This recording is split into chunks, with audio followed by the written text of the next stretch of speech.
Make sure no one sees this.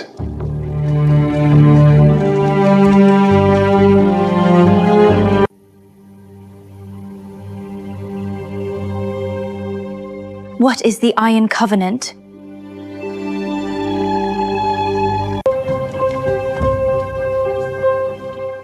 That wing isn't open.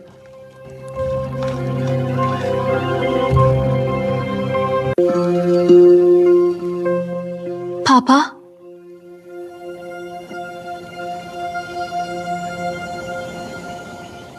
She's yours now, Roland, as we agreed. Papa?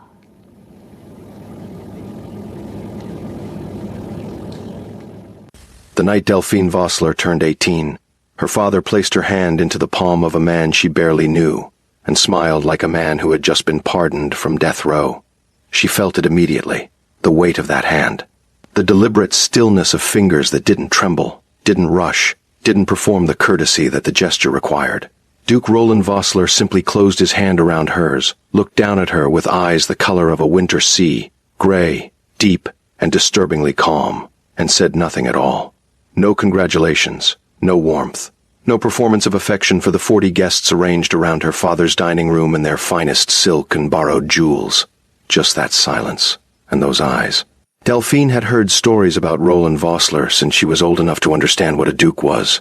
He was her father's oldest friend, a title that had always seemed strange to her, because nothing about the Duke of Ashenvale suggested the kind of man who kept friends. He was the sort of man people kept distances from. Polite distances, careful distances, the kind of distance you maintained when you understood instinctively that the man across from you operated by rules you hadn't been taught.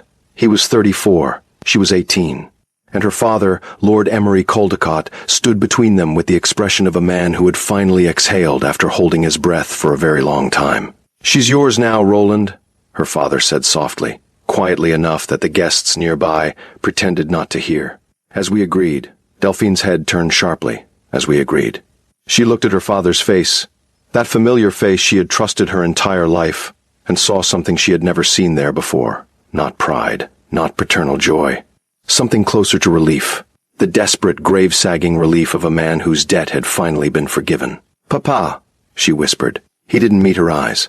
The Duke's hand tightened almost imperceptibly around hers, not a cruel grip, not aggressive, just certain. The way a man holds something he has already decided belongs to him. "You look frightened," Roland said, his voice low, meant only for her. The timbre of it was extraordinary, not loud, never theatrical, but the kind of voice that traveled beneath noise, beneath music, beneath the comfortable chatter of a room full of people pretending nothing unusual was happening. Don't be, she repeated, her voice thin with disbelief. "My father just gave me to you like a parcel at a shipping dock, and you're telling me not to be frightened?" The faintest shadow of something crossed his face. It wasn't quite fun. It was too controlled for that. But it wasn't indifference either. "Come," he said. "We should speak privately." She wanted to refuse. Every sensible instinct she possessed told her to pull her hand back, to demand an explanation from her father, to make a scene that would force the truth into the open where all these silent, knowing guests would have to acknowledge it. But something stopped her. Maybe it was the way his hand held hers, not possessive in a threatening way, but grounding, as though he already understood she was standing at the edge of something enormous, and he was simply holding her steady until she could find her footing. Or maybe it was the fact that her father still couldn't look at her. She followed the Duke. The study at Caldecott House had always been her father's sanctuary. Walls of old books, a desk cluttered with correspondence, the faint smell of pipe tobacco and old paper. She had sat in the chair by the window 100 times as a child, listening to her father read aloud, believing with absolute certainty that she was safe in this house, safe in this life. Now she sat in that same chair and watched the Duke of Ashenvale stand with his back to the fireplace, his hands clasped behind him, his presence filling the room in a way that had nothing to do with his physical height, though he was tall, and everything to do with the quality of his stillness. He looked at her for a long moment before he spoke. "Your father owes me a great deal of money," he said. No softening, no preamble. "More than the house is worth, more than his title is worth, more than everything he owns combined, including the debts he's already borrowed against debts." Delphine's throat tightened. "How long?" 7 years. 7 years. She was 11 years old. While she was growing up, learning French and watercolor and how to manage a household, her father had been drowning in a debt she knew nothing about. "Why didn't you call it in?" she asked. "If it's been 7 years, why?" "Because I was waiting," Roland said simply. The way he said it made the air in the room feel different, denser. She looked at him carefully, the way she might look at a painting that seemed to be one thing from across the room, and something entirely different up close. "Waiting for what?" she asked, though some quiet part of her already understood. "For you to be old enough to make your own choice." "That isn't a choice," she said, her voice steady despite the trembling in her chest. "If the alternative is my father losing everything, the alternative," he interrupted gently, "is that your father has already arranged this. 3 weeks ago, he came to me, not the other way around." He paused. "I want you to understand that distinction." Delphine stared at him. Her father had gone to him. Her father had offered her. She thought of the birthday dinner being prepared in the room down the hall. The flowers her mother had arranged that morning, pale roses and greenery, cheerful and completely ordinary. The dress she had chosen herself, ivory silk with small pearl buttons, because she had wanted to feel beautiful on this particular evening. She had been so young this morning. It felt like a different lifetime.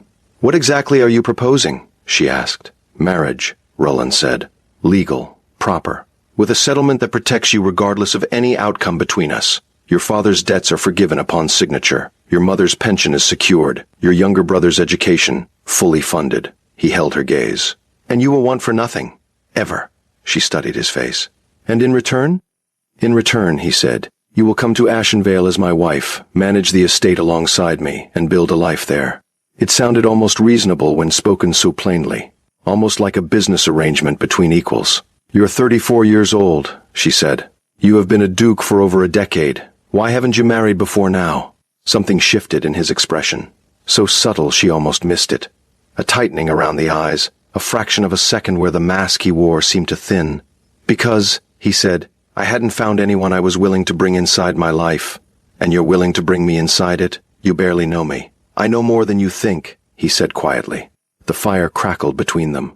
Outside the door, she could hear the distant melody of her birthday dinner proceeding without her.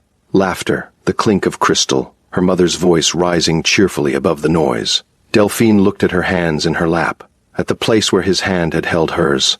The warmth of it still lingered, which seemed unreasonable and slightly alarming. "If I say no," she said slowly. "Then you say no," he replied. "I won't force you. I will, however, have to call in your father's debt by the end of the month." "That's force," she said flatly. "That's the consequence," he corrected. "A pause. I am sorry that the two feel the same." She looked up at him. He held her gaze without flinching, without the practiced charm she had seen in every other powerful man she had ever met at her father's dinner table. There was no performance here, just a man standing in a firelight, telling her the truth about an impossible situation, and waiting. "How long do I have to decide?" she asked. "Tonight," he said. "I leave for Ashenvale in the morning." She closed her eyes briefly, felt the weight of the choice pressing down on her, not dramatic, not theatrical, just terribly, quietly heavy.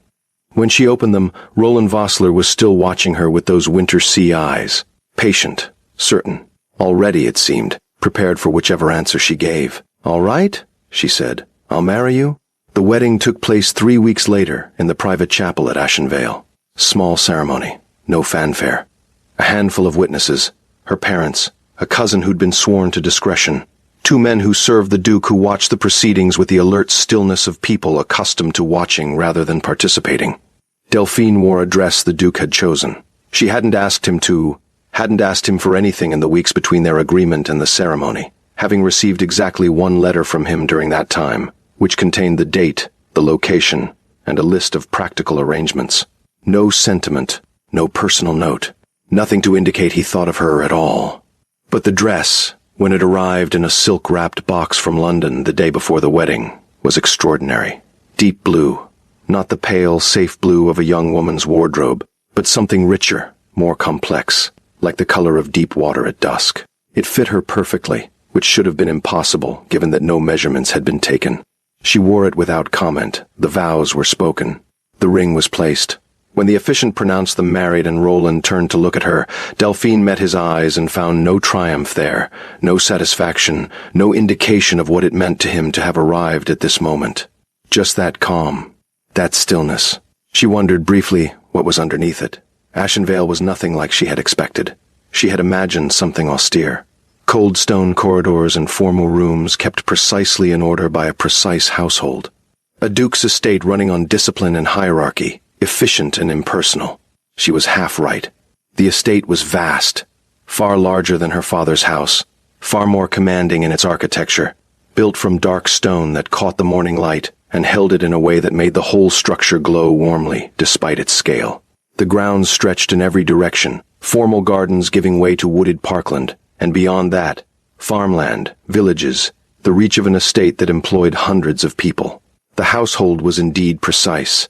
Mrs. Calloway, the housekeeper, was a woman of 50 with silver-streaked hair and a manner of perfect efficiency who welcomed Delphine to Ashenvale with measured cordiality, the kind of welcome that would have been warmer if she'd been told in advance that a mistress was coming.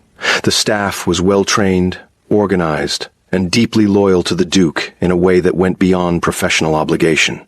She noticed it immediately, the way they responded to any mention of him, the slight shift in posture, the careful tone. This was not a household that feared its master, but it was a household that would not speak of him carelessly. That distinction mattered, Delphine thought. Fear produced one kind of silence. Loyalty produced another. She was given a suite of rooms in the East Wing. Beautiful rooms, large windows overlooking the garden, a dressing room already prepared with a wardrobe she hadn't packed. Someone had furnished her life here before she arrived, quietly and without announcement. The Duke's chambers were down the hall. The distance was appropriate. The door between their lives remained, for now, unbroached. On her first evening at Ashenvale, Delphine explored the house alone. She told no one where she was going. She simply walked, through the formal sitting rooms and the drawing room, and the long gallery where portraits of the Vossler ancestors watched her with uniformly dark eyes and uniformly controlled expressions. She walked past the library, pausing at the open door to take in the sheer volume of books before moving on, past a music room with an instrument no one appeared to play, past a corridor that branched south and ended at a door, a large, heavy door reinforced with a lock that didn't match the aesthetic of anything else in the house. She tried the handle. Locked. "That wing isn't open," said a voice from behind her. She turned. A man stood at the far end of the corridor. Not a footman, not a butler. He was perhaps 40, lean, with watchful eyes and the kind of stance that suggested military training long past but not forgotten.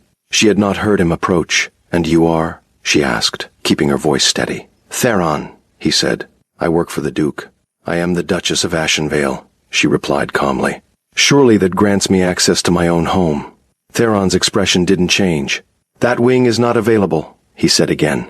"The Duke's orders." She held his gaze for a moment. Then she nodded once, turned, and walked back the way she had come. But she didn't stop thinking about that door. Days passed, then a week. Roland was present at dinner each evening, and those dinners were not unpleasant. He asked her questions about her interests, her reading, her thoughts on the estate's charitable arrangements. He listened with genuine attention when she answered, not the distracted half-listening of a man performing courtesy, but the focused engagement of someone who found what she said actually worth considering. She had not expected that. She had expected a cold. She had expected indifference, or the performative interest of a man going through the motions of a bargain struck. She had not expected that when she mentioned, almost as an aside, that she had studied estate management alongside her brother in her father's accounts. Roland would set down his wine glass and look at her with something that was unmistakably interesting. "Tell me more about that," he said. "My father thought it was unconventional," she said, watching his face carefully. "His steward thought it was eccentric." "What did you think?" "I thought it was practical," she said. "Estates fail when only one person understands how they work." Something in his expression shifted. That familiar shadow she was beginning to recognize as the mask thinning briefly before it settled back into place. "Would you like to meet with my steward?" he asked. She blinked. "Truly? You're the Duchess of Ashenvale," he said simply. "This estate is as much yours as mine. It seems sensible that you understand how it functions." She thought of the housekeeper's carefully measured welcome, of the staff's guarded loyalty, of that locked door at the end of the south corridor. "Yes," she said, "I would." The meetings with the steward began the following week. They were illuminating. The estate was vast and well managed, but she identified 3 areas of inefficiency within the first session that the steward himself admitted had been long-standing concerns. When she reported this casually to Roland over dinner, he looked at her for a long moment and then said, quietly, "You have a good mind, Delphine." It was the first time he had used her given name. She felt the warmth of it settle somewhere in her chest before she could stop it. That night she lay in her dark room and told herself sternly that she was building a practical life here, that she was not going to make the mistake of attaching sentiment to small kindnesses from a man who had purchased her like property, that she was going to be rational and measured and clear-eyed about exactly what this marriage was and what it was not. She almost convinced herself. The night she heard it, it was 3 weeks into her marriage. She had woken in the early hours. Some sound beneath the house, or perhaps in the grounds, she couldn't be certain. She lay still and listened, and what she heard next made her sit up slowly in the darkness. Voices, low, urgent, from somewhere beneath her. She rose, wrapped herself in a dressing gown, moved to the window. In the courtyard below, half hidden by the angle of the east wing, 3 carriages stood without lanterns. Dark carriages, unmarked. Men moved around them in the low gray light of pre-dawn, passing things between them. Documents, cases, she couldn't be certain. And at the center of this quiet, purposeful activity stood Roland. He was not in his usual precise attire. He wore dark riding clothes, no coat, his sleeves rolled at the forearm. He was speaking to a man she didn't recognize, tall, sharp-featured, expensively dressed despite the hour, and his expression, even from this distance, was entirely different from the controlled, courteous face he showed at dinner. This was a harder face, colder. The face of a man accustomed to giving orders that were not questioned, to making decisions that carried the weight of significant consequence. This was not the Duke who listened carefully to her observations about estate accounting. This was someone else entirely. He handed the sharp-featured man a document. The man looked at it, nodded once, and tucked it inside his coat. Then Roland said something, quiet, brief, and the man's expression shifted with the particular deference of someone who has just been reminded, gently, of the exact nature of the power relationship between them. All 3 carriages departed within minutes, quietly, without lights. Roland stood alone in the courtyard for a moment afterward, looking up at the house. His gaze passed across the windows of the east wing. Delphine stepped back from the glass before she could think about whether she wanted to. Her heart was moving too fast. She pressed her hand flat against the wall and breathed slowly, deliberately, the way her mother had once taught her to do when the world felt like it was moving faster than she could track. Something was happening in this house. Something that existed behind the carefully ordered surface of her married life. Behind the estate accounts, and the dinner conversations, and the ring on her finger, and the door at the end of the south corridor. Her husband was not only a duke, whatever else he was. She was beginning to understand that she had not yet been permitted to see it. She stayed awake until the sky lightened, sitting in the chair by her window, thinking about winter sea eyes and locked doors, and a voice that traveled beneath noise, beneath music, beneath the comfortable pretense of a life that was perhaps never quite what it appeared to be. 3 weeks ago, she had walked into this house believing she understood the terms of what she had agreed to. Now she wasn't sure she understood anything at all. The letter arrived on a Wednesday morning, tucked between estate correspondence, and a note from the village vicar about the harvest collection. Delphine almost missed it. It had no sender's name, no return address, just her name written on the front in a hand she didn't recognize. Precise, angular letters pressed deeply into the paper as though the writer had been agitated, or deliberate, or both. She broke the seal at her writing desk while the morning light came soft and pale through the east wing windows, and she read it twice before she fully understood what she was holding. The man you married is not who he has told you he is. Ashenvale is a mask. Beneath it runs the Iron Covenant, a network older than his title, more powerful than his fortune. He has been its head since he was 26. You are in his house. Be careful what doors you open. Be careful what you ask. Some questions at Ashenvale do not come back with answers. They come back with consequences. There was no signature. Delphine sat very still. Outside her window, the grounds of Ashenvale were lovely in the autumn morning. Gardeners moving along the paths, smoke rising from the estate's outer buildings, everything quiet and ordered and entirely, deliberately normal. She folded the letter carefully, tucked it inside the pages of the book on her desk. And then she sat for a long time with her hands folded in her lap, thinking about midnight carriages and locked corridors, and a man who had told her, on the night she agreed to marry him, that he had been waiting for her to be old enough to make her own choice. She had believed that was tenderness, or something adjacent to it. Now she wondered if it was something else entirely. She said nothing that evening at dinner. She watched Roland instead, the way she had been watching him for weeks, but now with a different quality of attention. Not the guarded wariness of a young woman navigating a difficult marriage. Something sharper, more deliberate. He was discussing the estate's winter preparations with his steward, who had been invited to join them for the working portion of the meal. A practice Delphine had come to understand was standard at Ashenvale. Efficiency folded into every available hour. She listened to him speak about grain storage and road maintenance, and the repair of 3 tenant cottages in the north quarter of the estate, and she noticed, truly noticed, perhaps for the first time, how he managed the conversation. He never raised his voice.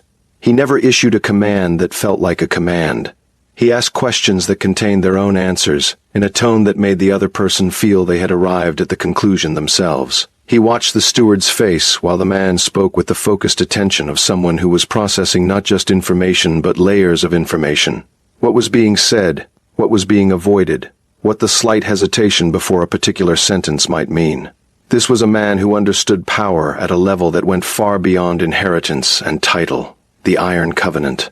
She turned the words over in her mind while she ate, while she nodded at appropriate moments, while she performed the composed, attentive presence of a young duchess settling comfortably into her role. What was it? A political faction? A financial network? Something darker? Blackmail, coercion? The kind of influence that didn't appear in parliamentary records or society columns? And why had someone sent her that letter? Warning, she thought. Or bait. She wasn't yet certain which. 2 days later, a visitor arrived at Ashenvale without prior announcement. Delphine was in the garden when the carriage came through the gates. A striking vehicle, lacquered black with silver fittings that caught the afternoon light, drawn by 4 matched greys that moved with the arrogant precision of horses bred for display, rather than function. She watched from the path as it came to a stop before the main entrance, and she watched the man who descended from it. He was perhaps 45, broad through the shoulders, impeccably dressed, with silver at his temples and the kind of face that had been handsome in youth and had since acquired the more interesting quality of authority. He moved as though he expected the ground to accommodate him. Not aggressive, but entirely, unconsciously certain of his own importance. He looked up as he reached the steps, and his gaze swept across the gardens and found her. He smiled. It was a practiced smile, charming, immediate, calibrated precisely for the woman at whom it was directed. "You must be the new Duchess," he called across the gravel. I'd heard Roland had finally done the sensible thing. I confess I didn't quite believe it. Delphine walked toward him at a measured pace. "And you are?" "Lord Edmund Ferris," he said, extending a hand as she reached the steps. "An old associate of your husband's. We've known each other since we were young men doing foolish things for important reasons." He tilted his head. "Or important things for foolish reasons. I've never been entirely clear on which." She took his hand briefly. "The Duke is inside, I believe." "Oh, I know where Roland is," Ferris said pleasantly. "He always knows I'm coming before I arrive, one of his more unsettling qualities." He studied her face with open, unapologetic interest. "But I find myself more interested in you at present, Your Grace. How are you finding Ashenvale?" "Beautiful," she said, "and full of doors that aren't mine to open." Something shifted in his eyes. Fast, gone almost immediately, but she caught it. The slight recalibration of a man who had expected pleasantries and received something else. "Roland always did prefer things compartmentalized," Ferris said, his tone remaining light. "It's a quality that serves him well in certain contexts. And what contexts are those, Lord Ferris?" He looked at her for a moment. Then he smiled again. But this time the smile was different, less performed, almost, she thought, genuinely amused. "You are not what I expected," he said, and walked past her into the house. She found Roland in his study an hour later. She knocked. She always knocked. They had established that much between them, a courtesy that maintained the careful geography of their lives within this house. And when he said come in, she entered and closed the door behind her. He was standing at his desk, papers before him, and he looked up when she entered with the particular quality of attention he gave her that she had not yet entirely learned to receive without feeling it somewhere in her chest.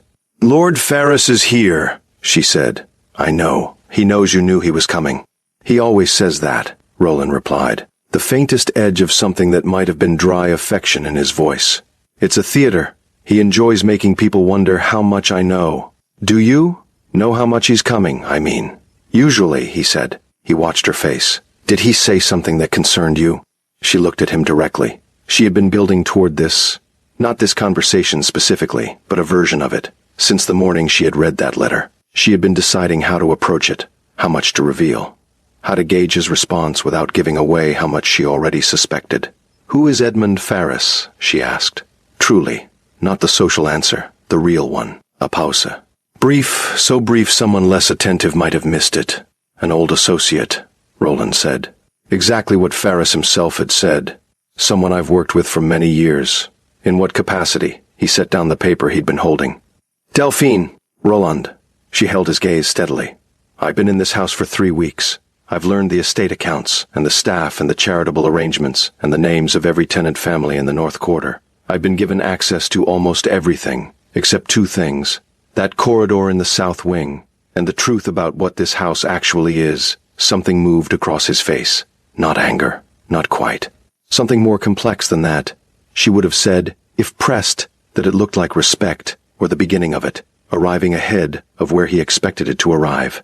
What makes you think there's a truth I'm withholding?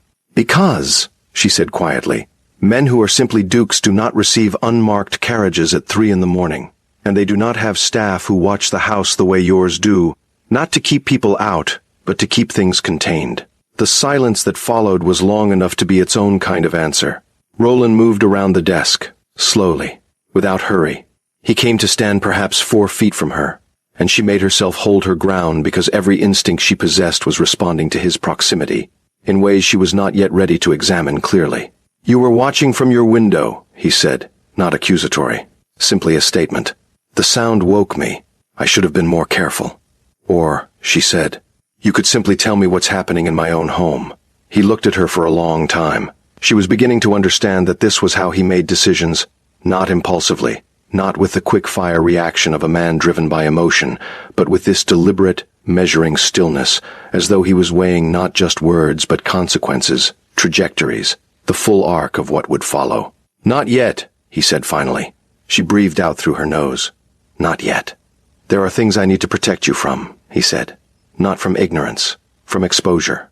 If you don't know certain things, you can't get used to them. The words landed with a weight that made the air in the room feel different. Used to access them. Not the words of a man protecting a delicate bride from difficult topics. The words of a man who operated in environments where information was leverage and ignorance was armor. Are you in danger? She asked. He almost smiled. I'm always in some degree of danger, Delphine. It's the nature of what I do. And what exactly do you do? He reached out then, not grabbing, not demanding, and touched the side of her face with one hand. Just his fingertips against her cheek, barely there, but present enough that she felt it all the way down to somewhere she wasn't prepared to name. Trust me a little longer, he said. I will tell you everything, when the time is right. She wanted to push back. She had the words ready, the sharp, reasonable argument that she deserved honesty now, that she had not agreed to a marriage of half-truths and guarded rooms, that she was not a child to be kept comfortable with partial information. But she looked at his face. At those eyes that were not cold, she was realizing but controlled, which was entirely different, because cold things didn't ache, and she was beginning to think that Roland Vossler carried a very specific and long-held ache somewhere beneath that stillness. All right, she said, but not forever. No, he agreed, not forever. His hand dropped from her face. He stepped back, and the distance between them felt different now than it had when she'd entered the room. Not less, exactly, but charged with something it hadn't carried before. Edmund Ferris stayed for 3 days. On the surface, it was a perfectly ordinary visit. Meals together, conversation about politics and estate matters and the social season in London. Ferris was charming in the way that deeply experienced men often were, effortlessly, almost carelessly, turning the full warmth of his attention on whichever person he was engaging with and making them feel briefly, pleasantly, like the most interesting individual in the room. He directed that charm at Delphine frequently. She noticed Roland noticing this. It happened first at dinner on the second evening. Ferris had been telling a story about a diplomatic reception in Vienna. Something clever and self-deprecating. And Delphine had laughed, genuinely, because it was funny. and when she glanced across the table, she found Roland watching her with an expression she had not seen on his face before. Not a duke's face, not the controlled, assessing, carefully neutral expression she had come to know over 3 weeks of careful coexistence. Something rower than that. She looked back at Ferris and didn't say anything, but she filed the moment carefully. On the third morning, she came to the garden early and found Ferris already there, walking the path along the east-facing wall with his hands behind his back and the deliberate air of a man composing something. A letter, an argument, a decision. "Your Grace," he said when he saw her. "You're an early riser." "Old habit," she said. "My father's estate required morning attention." "And Ashenvale?" "Ashenvale requires attention at every hour," she said lightly. He fell into step beside her. They walked for a moment in the kind of comfortable silence that existed between people who didn't need to fill space with noise. Then Ferris said, without preamble, "He's going to tell you eventually, you know. He's already closer to it than he's been with anyone." She looked at him sideways. "Tell me what?" "Everything." Ferris paused at the corner of the path where the garden opened into the wider parkland. Roland has spent 15 years keeping his worlds separate, ruthlessly separate. The dukedom on one side, the estate, the title, the public life, and the covenant on the other. He looked at her steadily. "You are the first person he has ever brought to the border of both." Her breath was very even. She was proud of that. "The Iron Covenant," she said quietly. Ferris went very still. "You know the name," he said. "I received a letter." He studied her face with an intensity that reminded her, briefly, of Roland himself. "From whom?" "It wasn't signed." A long pause. "When?" 4 days ago." He turned away from her slightly, looking out across the parkland, with the expression of a man rapidly reorganizing information. Then he said, very quietly, "Don't mention that letter to anyone else in this house. Not the staff. Not me again, publicly. And especially not Roland. Not yet." "Why?" "Because if someone sent you that letter, it means they know you're here, and they've decided you're useful to them. Which means Roland doesn't yet know there's a breach." He met her eyes. "And if he finds out you've been contacted before he can contain it, the first thing he will do is send you away. Somewhere safe. Somewhere away from Ashenvale." She felt something cold settle in her stomach. "He would send me away." "To protect you," Ferris said. "That's what he does. He removes the things he cares about from the line of fire." He paused. "It's both his greatest quality and his most maddening one." She stood in the morning garden of Ashenvale and felt the full weight of what she had stepped in to press itself gently but unmistakably against her chest. The Iron Covenant. A breach. Someone in or adjacent to this world who knew she existed and had decided she was a tool. And a husband who would send her away before he would allow her to be endangered. "What is the Iron Covenant?" she asked. Ferris was quiet for a moment. Then, "It began as an alliance. 12 noble houses, old money, old power, old influence, who recognized that England's political landscape was shifting in ways that threatened everything they'd built over generations. They didn't form a conspiracy, exactly. More of a mutual protection arrangement. Information shared, resources pooled, leverage maintained. And now? Now it is considerably more complex than its founders intended," Ferris said dryly. "As these things always become." He looked at her. "Roland inherited it when he was 26 from his predecessor. A man who had let it grow into something that required significant reformation. Roland has spent 8 years reforming it, pulling it back from the edges it had begun to approach that he found unacceptable." "What edges?" "The kind," Ferris said carefully, "that crosses the line between influence and crime." She absorbed this. "So he runs a shadow network of noble influence that he is attempting to make less corrupt than it was. That is one way to describe it. Is it accurate?" Ferris almost smiled, broadly. "And the people who oppose his reforms are still within the covenant," he said, "and are still dangerous. And are," he added, his voice dropping slightly, "almost certainly the people who sent you that letter." She had thought the danger was abstract, a story, something that existed in locked south wing corridors and midnight carriages and unsigned letters. Real, yes, but contained by the architecture of Ashenvale and the controlled competence of the man who ran it. She understood her mistake on the evening of the 4th day after Ferris departed.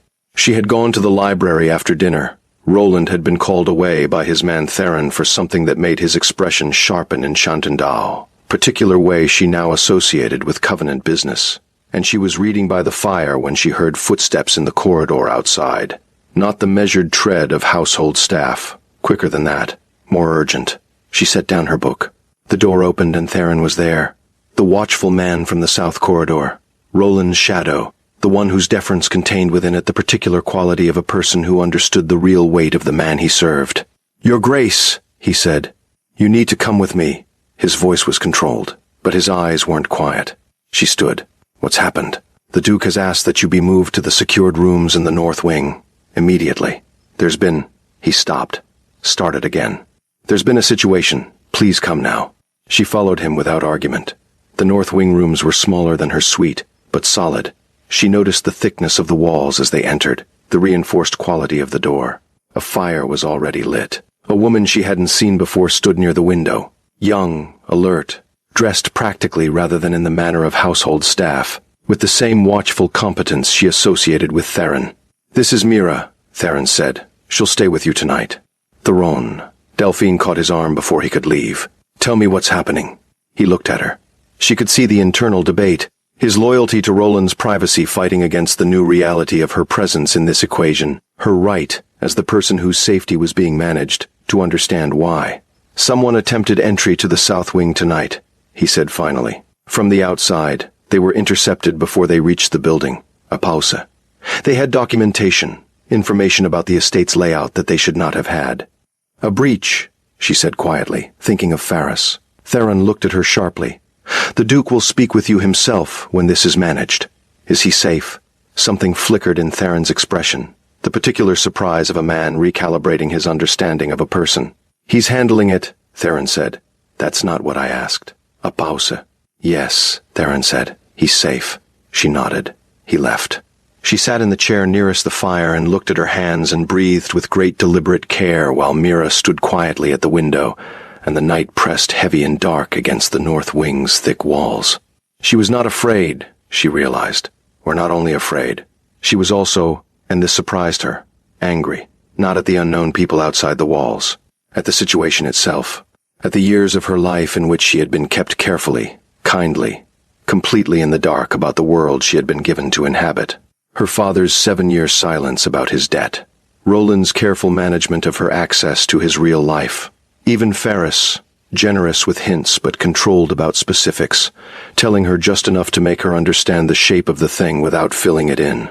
She was 18 years old. She had been treated, by every well-meaning and not-so-well-meaning man in her life, like a person who needed protection from information. She was done with that. Roland came to her at 2 a.m. He knocked. Always knocked, even now, even here, and when she said come in he entered alone, without Theron, without any of the controlled apparatus of his normal presentation. He had been out in the grounds, she could tell. His dark coat was marked with cold air, and something that might have been mud at the hem. His hair was slightly disordered. There was a cut on his hand, small but fresh, that he had not bothered to address. He looked at her with an expression she had never seen from him before. Relief. Raw and unperformed and completely at odds with every carefully managed emotion she had witnessed from him across 3 weeks of dinner conversation and estate meetings and the guarded tenderness of a man who touched her face once and then made himself step back. "You're all right," he said. "I'm all right," she confirmed. "Are you?" He crossed the room. Not quickly. He almost never moved quickly, but with a directness that left no ambiguity about where he was going. He sat in the chair opposite hers and leaned forward with his elbows on his knees and looked at her face with the kind of attention that made her feel, absurdly, like the only lit window in a very dark landscape. "I owe you an explanation," he said. "You owe me several," she replied.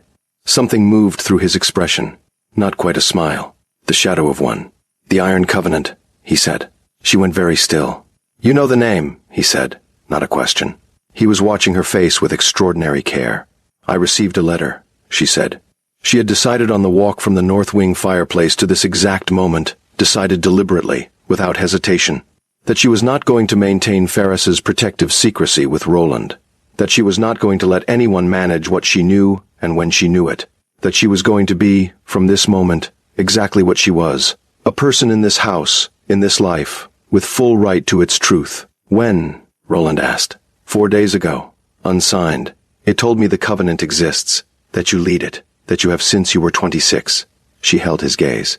That some of what you inherited was not things you agreed with, that you've been trying to reform it.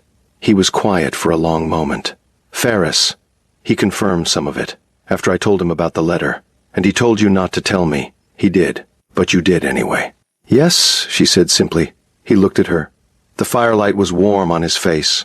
On that face she had been studying for weeks, learning the language of its subtle shifts and controlled expressions, and what she saw there now was something she had not yet encountered from him. Vulnerability. Pure and undefended, lasting only seconds before his training brought it back under management. But long enough. Who sent it? She asked. The letter? I believe I know, he said. A faction within the Covenant who have been resisting the changes I've made. Who has decided the most effective way to destabilize my position is to reach the people close to me. He paused. They did not expect me to have anyone close enough to matter. The words settled around her like something falling into place. I matter to them as leverage, she said carefully. Because I matter to you. He held her gaze without deflection. Yes, do I? She asked. Matter to you? The silence that followed was not empty. It was full of 3 weeks of careful dinners and deliberate distances, of a dress chosen in her size before she arrived, of estate accounts offered without being asked, of a hand against her cheek that lasted only a moment, and then was withdrawn because the man attached to it was afraid of what it meant to let it stay. From the moment I saw you, Roland said, and his voice was very quiet and entirely without performance, at your father's house, standing in a blue dress looking at the place where he'd put your hand in mine, like you were trying to understand the exact geometry of how your life had just changed. I knew. She could not quite breathe. Knew what? That this was not a transaction, he said. That whatever I had told myself about why I was doing this, the practicality, the convenience, the arrangement, it was not that. It was never only that. Then why didn't you tell me? The question came out less steady than she intended. Why the distance? Why the locked corridors and the guarded answers and why did you make me feel like a guest in my own house? He leaned forward slightly. Because, he said, his voice rougher now, the people in my world who know I care about something use it. The moment they understand what I value, they reach for it. I have kept every person I have ever loved at a carefully managed distance for precisely this reason. He met her eyes. And it did not help. They found you anyway. Because I was not careful enough. Or because you are not the kind of person who stays at a distance, no matter how carefully it's managed. She thought about this. About the letter. About the breach in the south wing. About the fact that even with all his precautions and all his controlled distance, someone had looked at Ashenvale and seen her, specifically, as the way through. So what do we do? She asked. He looked at her for a long time. Then he reached across the space between their chairs and took her hand. Both hands. Her hands in his. The same way he had held her hand on the night of her birthday, but different now, because this time he didn't let go. We stop pretending, he said, that this is an arrangement, that you are a guest, that there is a version of this marriage in which you don't know everything, and I keep you safe through ignorance. He turned her hands over in his. I should have told you from the beginning. I should have trusted you. Yes, she said, you should have. I'm telling you now. I know. They sat like that for a moment, his hands around hers in the firelit room while the household slept and somewhere beyond the estate walls.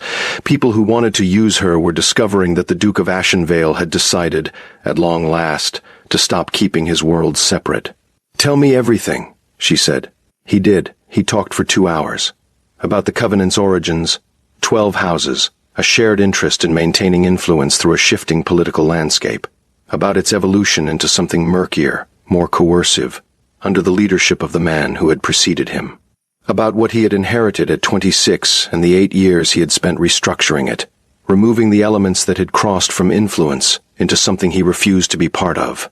About the faction within it, led by a man named Dorian Ashcroft, a viscount with old money and older grievances, who had opposed every reform and was now attempting to destabilize Roland's position by reaching the one vulnerability they had identified. Her. Ashcroft, she repeated. He sent the letter. Almost certainly. Or arrange it. Roland had moved, at some point in the past 2 hours, from the chair opposite hers to the chair beside her, close enough that she was aware of the warmth of him, close enough that she could have reached out without effort. He will try again. And the people who came tonight? Intercepted. Handled. His jaw tightened slightly. They will not be returning. She looked at his cut hand. He caught her looking. It's nothing, he said. Let me look at it. He turned his hand palm up without argument. The cut was clean. Not deep, but longer than it had appeared from across the room. She rose, found what she needed in the room's small washstand, and came back to him and cleaned and dressed the wound with the practical, gentle competence of a woman who had managed a household, who had bandaged younger brothers' scraped knees, who had never been as helpless as the men in her life seemed to require her to be. He watched her work with an expression so unguarded she kept her eyes on his hand deliberately, giving him the privacy of not being observed in it. "You're not afraid," he said. "I am," she corrected quietly. "I'm afraid and I'm also here. The two aren't mutually exclusive." A pause. "No," he said softly. "They aren't." She tied off the bandage. She did not immediately move away. The firelight was very warm, and the room was very quiet, and the space between them had been reducing, she realized, not abruptly but steadily, over 2 hours of truth and firelight, in the same way that distance reduces when you stop actively maintaining it. "Delphine," he said. She looked up at his face, at those winter sea eyes from this close distance, where they were not cold at all, where they were in fact the furthest possible thing from cold. She leaned forward and kissed him. Not impulsively. Nothing about it felt impulsive. It felt like the conclusion of something long in progress, like the last word of a sentence that had been building through weeks of careful dinners and guarded answers, and the single touch of fingertips against her cheek. He went completely still for one breath, and then his hands came up to her face, both of them, careful and warm and certain, and he kissed her back with all the controlled intensity of a man who had been managing himself for a very long time, and had finally, in this room, in this firelight, with this woman, decided to stop. She didn't know how much time passed. She knew the fire had burned lower when she became aware of the room again. She knew she was still in the chair beside him, and his hands were still at her face, and the expression he was wearing when they finally, slowly, drew apart was the most undefended she had ever seen any human being look. "I have something to tell you," she said, her voice quiet. "More?" A ghost of that almost smile. "About the letter. Ferris said something." She paused. "He said you remove the things you care about from the line of fire, that if you discovered I'd been contacted before you could contain it, you would send me away." His expression shifted. "That's not happening," she said before he could speak. "I'm not going anywhere, Roland. I'm your wife. This is my house and these are my people, and whatever Dorian Ashcroft thinks he's going to accomplish by using me as leverage, he's made a miscalculation." She held his gaze. "Because I am not a vulnerability. I'm a partner, if you let me be." The silence that followed was long. Then Roland Vossler, Duke of Ashenvale, head of the Iron Covenant, the most controlled and guarded man she had ever encountered, put his forehead against hers and closed his eyes and said nothing at all. He didn't need to. The reckoning came 6 days later. Dorian Ashcroft arrived at Ashenvale accompanied by 2 solicitors in the righteous bearing of a man who believed he held sufficient leverage to dictate terms. He had clearly not been informed that the terms had changed. Delphine stood in the entrance hall when he arrived, deliberately, positioned beside Roland, her hand resting lightly in the crook of his arm, her posture carrying the particular composed authority of a woman who has spent weeks learning an estate and has decided quietly and completely to claim it. Ashcroft's gaze went to her immediately, calculating, looking for the vulnerability, the uncertainty, the 18-year-old girl he had assessed as the weak point. He found something else. "Viscount Ashcroft," Roland said. His voice was the dinner voice, the estate conversation voice, the surface comm voice. But Delphine, standing next to him, felt what was underneath it, the absolute controlled certainty of a man who had already decided how this encounter would conclude and was simply navigating the steps that led there. "Vossler," Ashcroft said. His eyes moved back to Delphine. "And the Duchess. How charming. I had wondered whether she'd still be here." "Where else would my wife be?" Roland asked pleasantly. "Given what she's undoubtedly learned about your activities in recent days," Ashcroft said, "I rather thought she might have made the sensible choice to return to her family." "My wife," Roland said, his voice carrying a quality that made both solicitors shift subtly backward, "has made her choices with perfect clarity. I would not worry about them." Ashcroft smiled. "I've come to discuss your position within the Covenant," he said. "There are members who feel your recent decisions, particularly your unilateral dissolution of certain long-standing arrangements, require review." "Review," Roland repeated. "It's been suggested that your judgment may be compromised, that your management of the Covenant's interests has been influenced by personal sentiment rather than strategic necessity." Another glance at Delphine. "A new marriage can create such distractions." Delphine spoke then, not loudly, not theatrically, calmly. "Lord Ashcroft," she said, "you sent an unsigned letter to this house 6 days ago. You arranged an attempt to breach the south wing of this estate in pursuit of material that does not belong to you. And you have now arrived here in the apparent belief that I am a lever you can use against my husband." She tilted her head slightly. "I thought you should know that I am familiar with the Covenant's governance documents. Specifically, the provision regarding conduct that threatens the stability of the leadership. And specifically, the consequence for members found to have taken action against the Duke's household." Ashcroft's expression changed. "She's been reading the documentation," Roland said, and there was something warm and privately devastated in his voice that had nothing to do with the conversation and everything to do with the woman beside him. "All of it, apparently, in 6 days. She's thorough." Ashcroft looked between them. "You have 2 options," Roland continued. "The pleasantness entirely gone now, replaced by something clean and cold and absolute. You resign from the Covenant by the end of week, quietly, on terms I will dictate. Or I invoke the conduct provision my wife has just referenced, and you face a formal process that will be considerably less comfortable." He paused. "I'd suggest the first. You won't enjoy the second." The solicitors were very still. Ashcroft stared at Delphine with something she recognized. Not anger, exactly. The particular furious recalibration of a man who had built his strategy on an assumption that had turned out to be wrong. He had assumed she was a weakness. He had sent the letter, arranged the breach, made the journey here to leverage a girl of 18 against a man who had grown too sentimental. He had not calculated the possibility that the girl had read the governance documents. "Get out of my house," Roland said quietly. He got out. The grounds of Ashenvale were gold and amber in the autumn afternoon when Delphine stood in the garden and finally, truly breathed. She heard Roland's footsteps on the path behind her. She didn't turn immediately. She let the sound of him approaching settle into the space around her. This sound she had learned in 6 weeks of marriage, his particular pace, his particular quality of presence, the way the air itself seemed to recognize him. "He'll comply," Roland said, coming to stand beside her. "Theron is managing it." "I know," she said. "A pause. You read the governance documents in 6 days. I'm a fast reader." "The governance documents are 400 pages. They were interesting," she said. "I read quickly when I'm interested." He was quiet for a moment. She looked at him sideways, at the profile she had memorized without meaning to, the controlled face that was not quite controlled when it was turned toward her. "I owe you an apology," he said, "for beginning this marriage the way I did, for keeping you at a distance, for treating you as someone to be protected from information rather than trusted with it." "Yes," she agreed. "You do." "I'm sorry," he said, simply, without deflection nor qualification. She looked at him fully. "I know," she said. "I believe you." He turned to face her.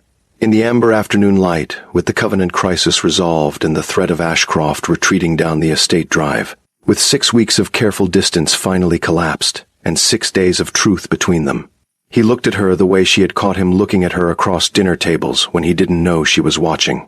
The way that made her feel, absurdly, like the lit window.